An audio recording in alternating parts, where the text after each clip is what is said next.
শুভরাত্রি বন্ধুরা, তোমরা সবাই কেমন আছো? আশা করি তোমরা সবাই ভালো আছো। কিন্তু আমাদের শিলচরের মানুষ ভালো নেই, দেখতে পারছো কি অবস্থা। শিলচরের বেশিরভাগ মানুষ জলের নিচে পড়ে আছে, অনেক কষ্ট। কেউ খেতে পাচ্ছে, কেউ খেতে পাচ্ছে না। কারো ঘরে জল আছে তো চাল নেই, চাল আছে তো ডাল নেই। এভাবে অনেক অভাব, অনেক কষ্টতে চলছে।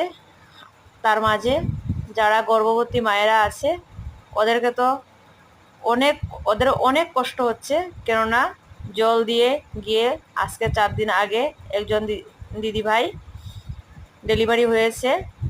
পুরো বুক জল ছিল, জলের মাঝে পার করেছে, তারপর হসপিটালে যাওয়ার পর ডেলিভারি হয়েছে। আমাকে দেখে কান্না করছে যে আমি এখন কোথায় যাব, ঘরে তো পুরো জল। তোমরা প্লিজ সবাই প্লে করো যাতে শিলচরের জল কমে যায়। Tata, bye bye.